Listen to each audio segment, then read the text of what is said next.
of Plymouth Plantation. Bradford's history of the Plymouth settlement, 1608 through 1650. Book 2, Chapter 2.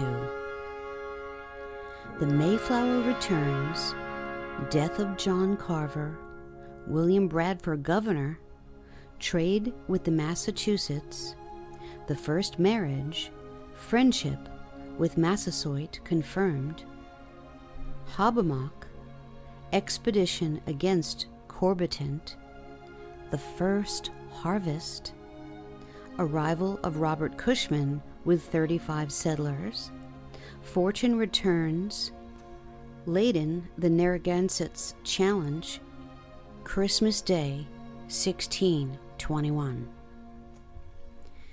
They now decided to send back the ship which had brought them over, and which had remained till about this time or the beginning of April. The reason, on their part, why she had stayed so long was the necessity and danger they were under. It was well towards the end of December before she could land anything, or they were in a condition to receive anything ashore. And after that, on the 14th of January, the house they had built for a general rendezvous accidentally caught fire, and some of them had to go aboard the ship for shelter. Then the sickness began to fall among them sorely, and the weather was so bad that they could not hasten their preparations. Again, the governor and the chief members, seeing so many fall sick and die daily, thought it unwise to send the ship away, considering their condition and the danger they were in from the Indians, till they could procure some shelter, and therefore thought it better to incur further expense for themselves and their friends than to risk everything. And though before the captain and sailors had hurried the passengers ashore so that they could be gone, now many of the crew being dead, and some of the ablest of them, and the rest many lay sick and weak, the captain did not dare put to sea till he saw them begin to recover, and the heart of winter over. The settlers, as many as were able, then began to plant their corn, in which service Squanto stood them in good stead, showing them how to plant it and cultivate it.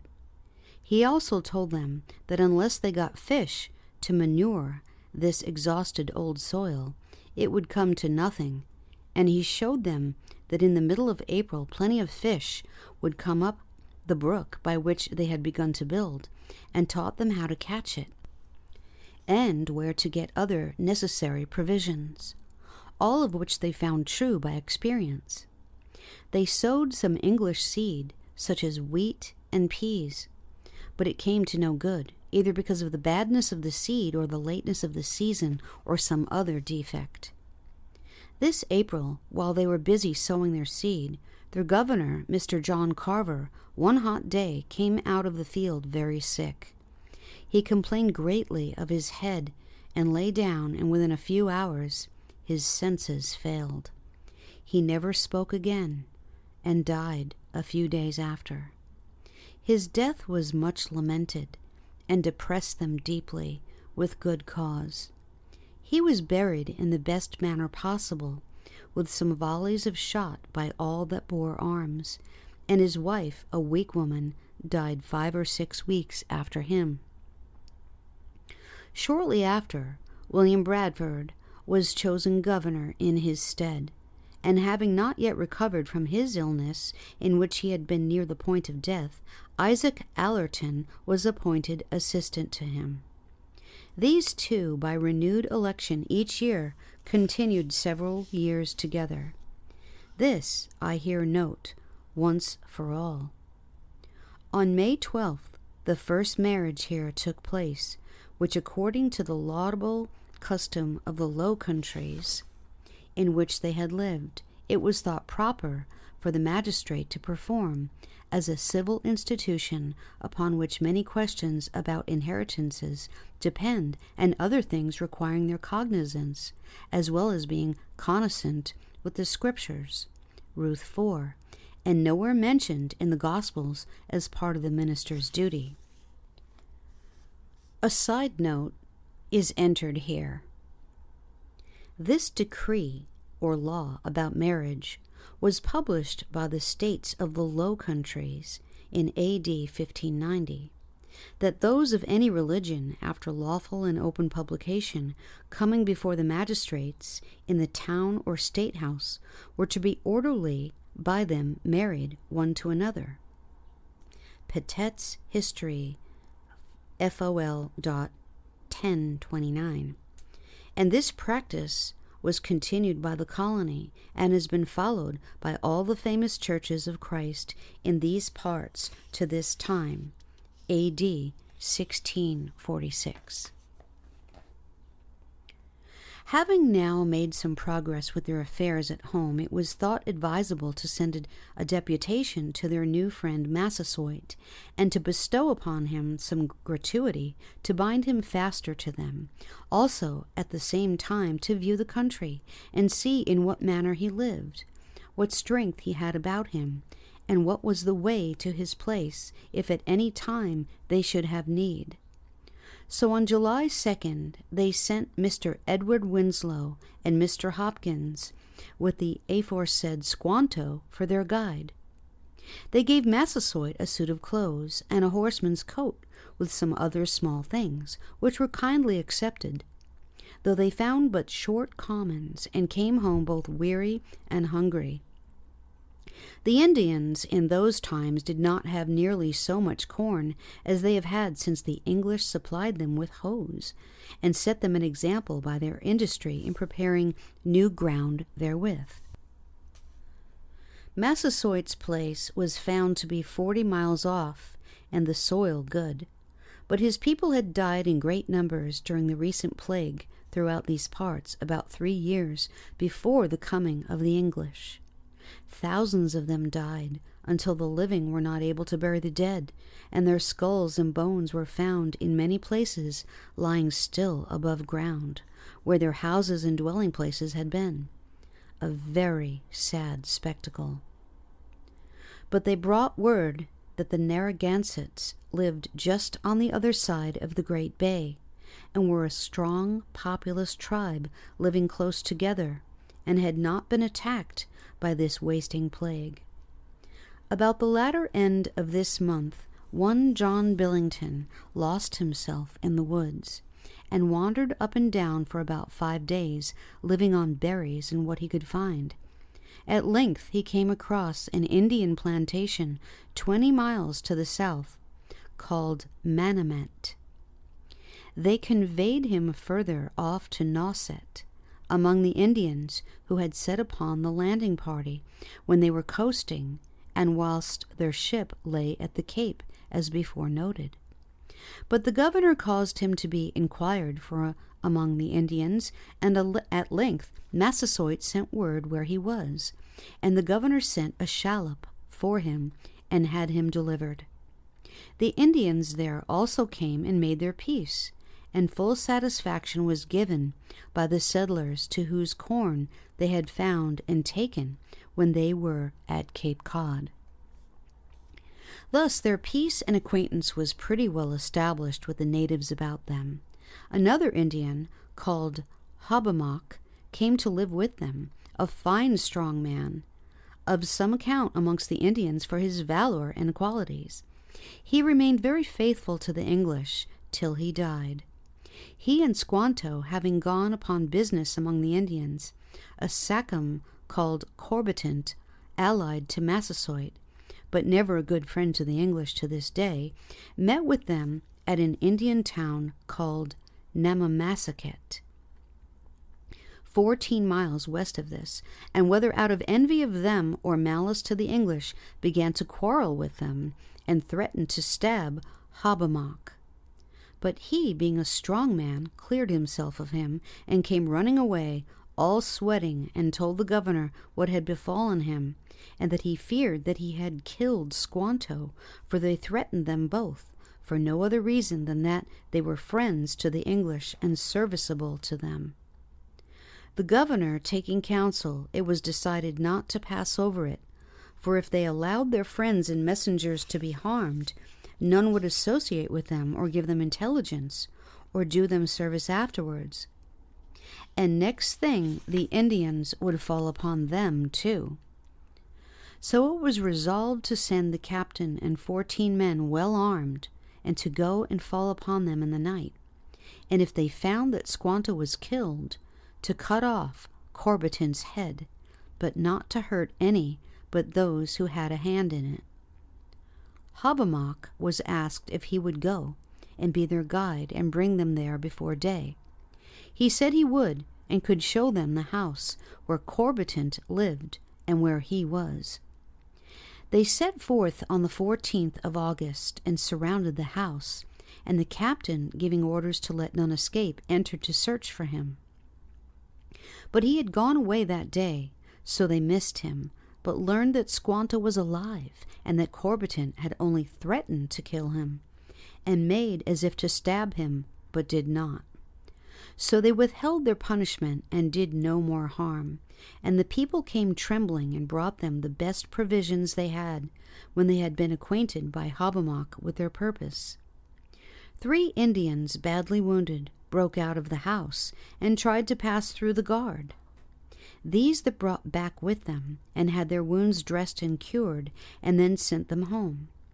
After this they had many greetings from various sachems, and much firmer peace. Even the Indians of the island of Capewak sent to declare friendship, and Corbiton himself used the meditation of Massasoit to make his peace, but was shy to come near them for a long time after. After this, on the 18th September, they sent out their shallop with 10 men and Squanto as guide and interpreter to the Massachusetts, to explore the bay and trade with the natives, which they accomplished, and were kindly received.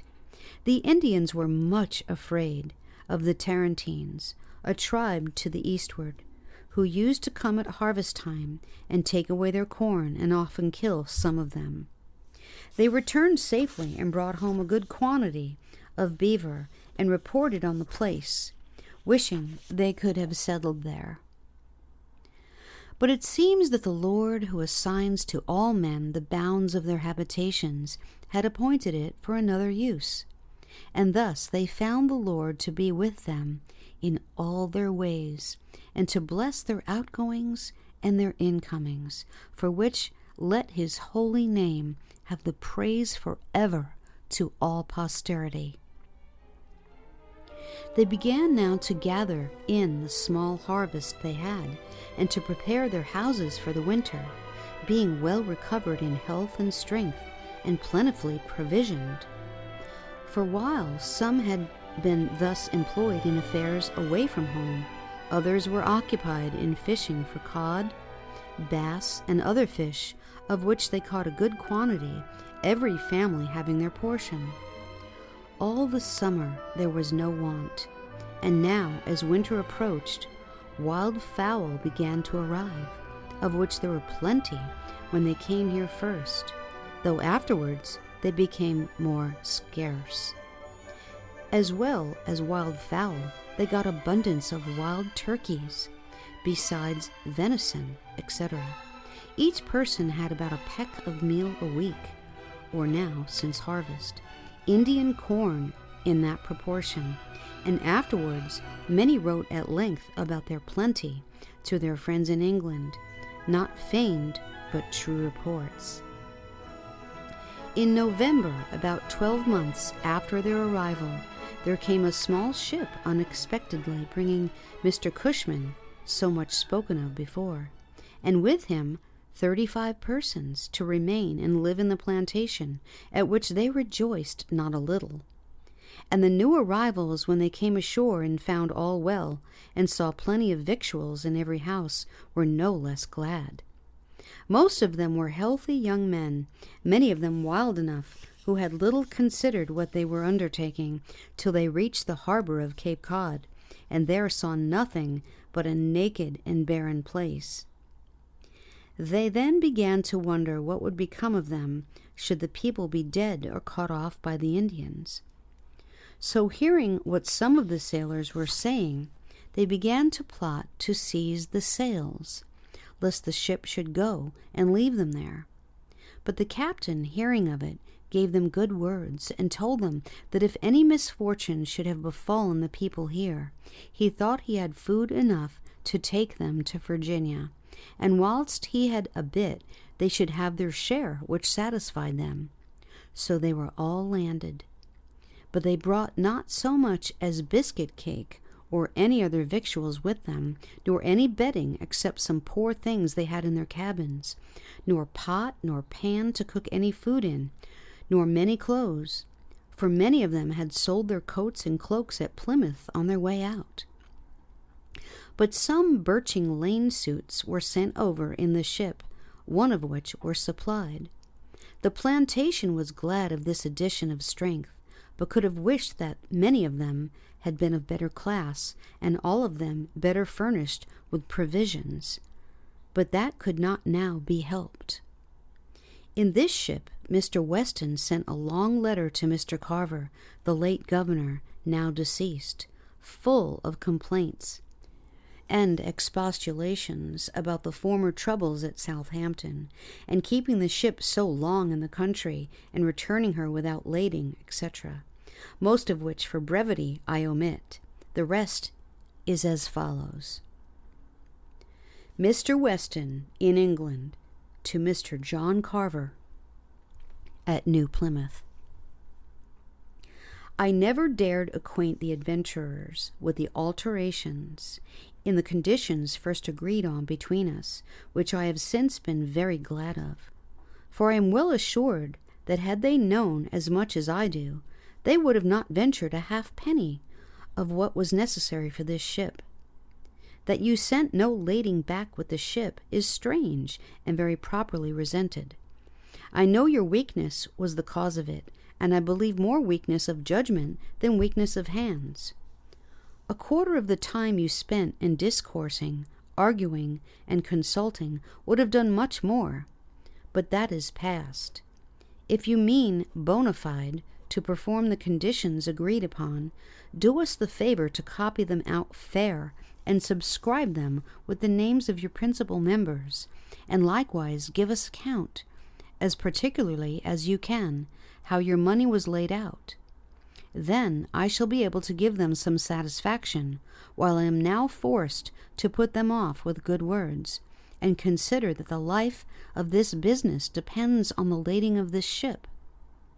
If you do so satisfactorily, so that I may recoup the great sums I disbursed for the former voyage, and must do for this one, I promise you I will never forsake this enterprise, though all the other adventurers should do so. We have procured you a charter, the best we could, which is better than the former, and with less limitations. As for anything else that is worth writing, Mr. Cushman can inform you. I pray write instantly for Mr. Robinson to come to you, and so praying God to bless you with all graces necessary, both for this life and that to come, I rest. Your very loving friend, Thomas Weston. London, July 6th, 1621. This ship, called the Fortune, was speedily dispatched, laden with good clapboard, as full as she could stow, and 2 hogsheads of beaver and otter skins, which they had traded in exchange for a few trifling commodities brought with them at first, being otherwise altogether unprovided for trading. Nor was there a man among them who had ever seen a beaver skin till they came out, and were instructed by Squanto. The freight was estimated to be worth nearly 500 pounds. Mr. Cushman returned with the ship as Mr. Weston, and the rest had commissioned him for their better information, and neither he nor the settlers doubted that they would receive speedy supplies, considering that, owing to Mr. Cushman's persuasion and to letters which they received from the congregation at Leyden, urging them to do so, they agreed to the aforesaid conditions and signed them. But it proved otherwise for Mr. Weston, who had made that large promise in his letter that if all the rest should drop out, he would never quit the business, but would stick to them if they signed the conditions and sent some lading on the ship.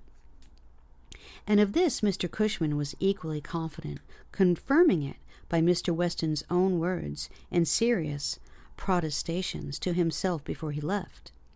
All this, I say, proved but wind, for he was the first and only man that forsook them, and that before he had so much as heard of the return of the ship, or knew what had been done.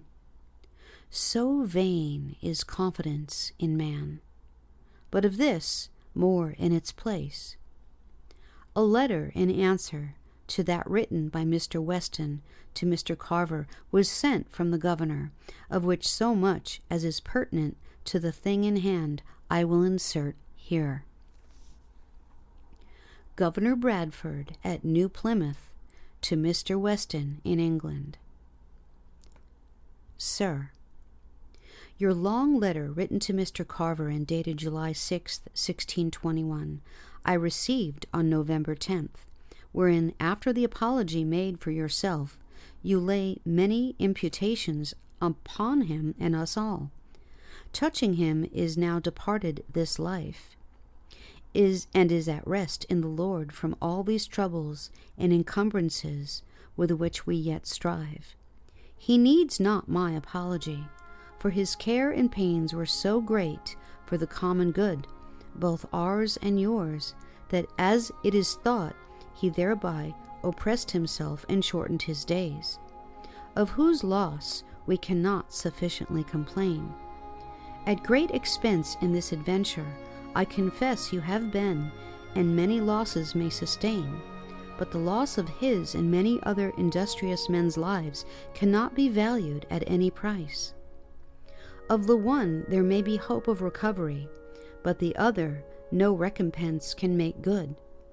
However, I will not confine myself to general statements, but will deal with your particular charges. You greatly blame us for keeping the ship so long in the country, and then sending her away empty. She lay 5 weeks at Cape Cod, whilst with many a weary step after a long journey, and the endurance of many a hard brunt, we sought out in the depth of winter a place of habitation. Then we set about, as well as we could, to provide shelter for ourselves and our goods, upon which task many of our arms and legs can tell us to this day that we were not negligent.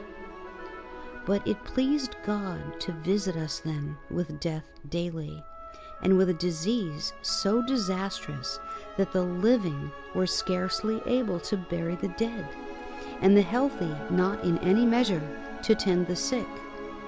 And now to be so greatly blamed for not freighting the ship touches us near and discourages us much.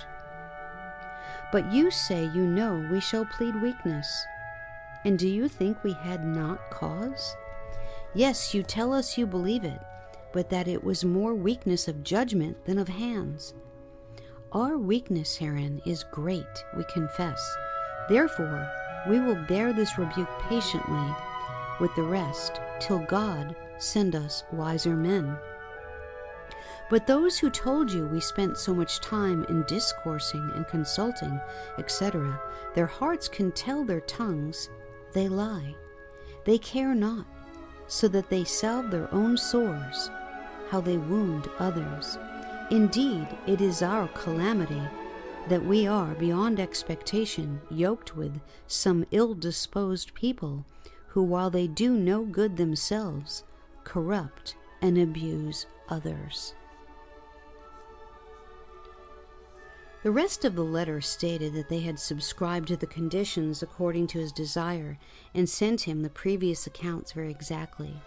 Also how the ship was laden, and in what condition their affairs stood, that the arrival of the new people would bring famine upon them unavoidably if they did not receive supplies in time, as Mr. Cushman could more fully inform him and the rest of the adventurers.